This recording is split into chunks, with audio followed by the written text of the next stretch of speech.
ஆண்டவராகிய இயேசு கிறிஸ்துவின் வெளியேறப்பட்ட நாமத்தினாலே ஏஜே பவர் மினிஸ்ட்ரியின் சார்பிலே அன்பின் வார்த்தைகள் மூலமாய் இந்த நிகழ்ச்சிகளை சந்திப்பதிலே மிகவும் சந்தோஷம். எனக்கு அருமையானவர்களே, இந்த நாளை கர்த்தர் ஆசீர்வதித்திருக்கிறார். ஆண்டவருடைய வார்த்தை கேட்கும்படியாகும், ஆண்டவருடைய வார்த்தை கொடுக்கும்படியாகும் உங்களுக்கும் எனக்கும் ஆண்டவர் இந்த நாளை ஒரு கிருபையாய் தந்திருக்கிறார். ஹல்லேலூயா! எப்படி இருக்கின்றீர்கள்? நன்றாக இருக்கின்றீர்களா? இந்த நாள் ஆண்டவருடைய கரத்தினால் ஆசீர்வதித்த நாள். ஹல்லேலூயா! எனக்கு அருமையானவர்களே, இந்த நாளிலும் அருமையான ஒரு வார்த்தையை ஆண்டவர் கொடுத்திருக்கிறார். யோவான் நற்செய்தியின் புத்தகம் 20ஆம் அதிகாரம் 26வது இறை வார்த்தை, உங்களுக்கு சமாதானம் அமைதி உண்டாகுவதா, சமாதானம் உண்டாவதாக. உங்களுக்கு சமாதானம், உங்களுக்கும் உங்கள் குடும்பத்திற்கும் சமாதானம் உண்டாவதாக. இதை கேட்கிற ஒவ்வொருவருக்குள்ளாய் சமாதானம் உண்டாயிருக்கும். எனக்கு அருமையானவளே, இதை தருகிறவர் யார்? சமாதானத்தை கொடுக்கிறவர். ஏசியா தீர்க்கதரிசி சொல்கிறார், அவர் 9:6 சொல்கிறார், அவர் சமாதானக்காரர் என்று. இயேசு கிறிஸ்து இந்த பூமியிலே மனிதனாய் கன்னி மரியிடத்தில் பிறந்த பொழுது தேவ தூதர்கள் இறங்கி வந்து மேய்ப்பர்களுக்கு வாழ்த்து செய்தி சொன்னார்கள், பூமியிலே சமாதானம் உண்டாகியிருக்கும், பூமியிலே சமாதானம் உண்டாகியிருக்கும். அவர் மரணத்துக்கு ஏதுவாய் பிடிபடும் போது பிலாத்துவுக்கும் ஏரோதுக்கும் உள்ள பகையை மாற்றி அவர் சமாதானத்தை உண்டாக்கினவர். ஹல்லேலூயா! ஹல்லேலூயா! அவர் எப்படிப்பட்ட சமாதானத்தை கொடுக்கிறாரா? யோவான் 14:27 சொல்லுது, உலகம் தர முடியாத ஒரு சமாதானத்தை நான் உங்களுக்கு தருகிறேன். உலகம் கொடுக்க முடியாது, அவர் கொடுக்கிற மாதிரி. மனிதனால் கொடுக்க முடியாது, ஒரு பணக்காரரால் கொடுக்க முடியாது, ஆசிரியரால் கொடுக்க முடியாது, எந்த மனுஷனும் கொடுக்க முடியாத ஒரு சமாதானத்தை அருள்நாதர் இயேசு உங்களுக்கும் உங்கள் குடும்பத்திற்கும் இன்றைக்கு தருகிறார். என்னுடைய சமாதானத்தை உங்களுக்கு தருகிறேன் என்று சொல்கிறார்.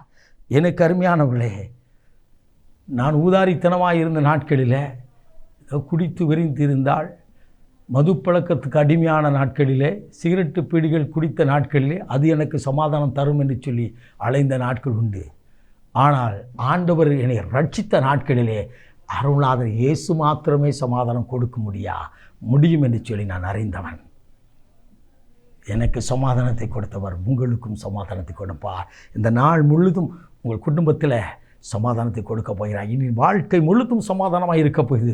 குடும்பத்தில் நிம்மதி இல்லை, குடும்பத்திலே மனக்கசப்புகள், குடும்பத்தில் பாரங்கள், எவ்வளவு பிரயாசப்பட்டு உழைத்தும் நிம்மதி இல்லாதபடி, ஒரு சமாதானம் இல்லாதபடி இரவும் பகலும் உழைக்கின்றேன், ஆனால் நிம்மதி இல்லை.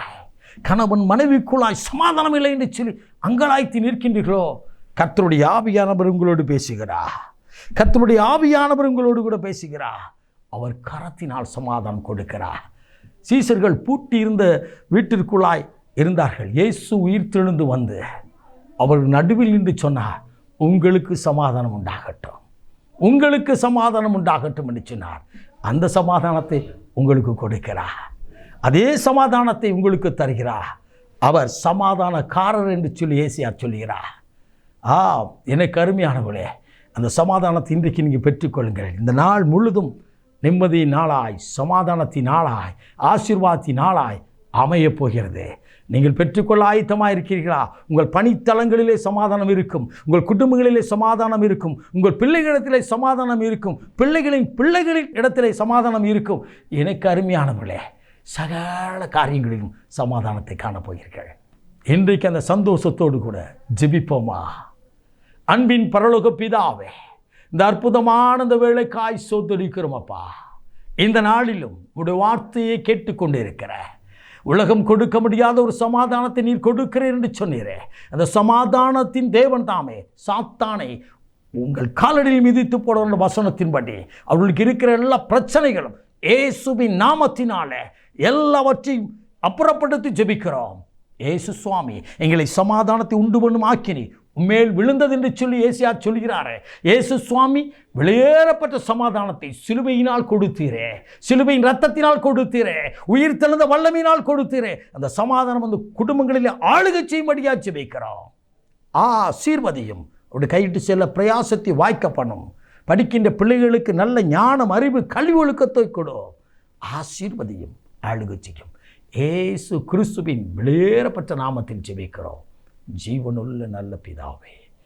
ஆமென். ஆமென். God bless you.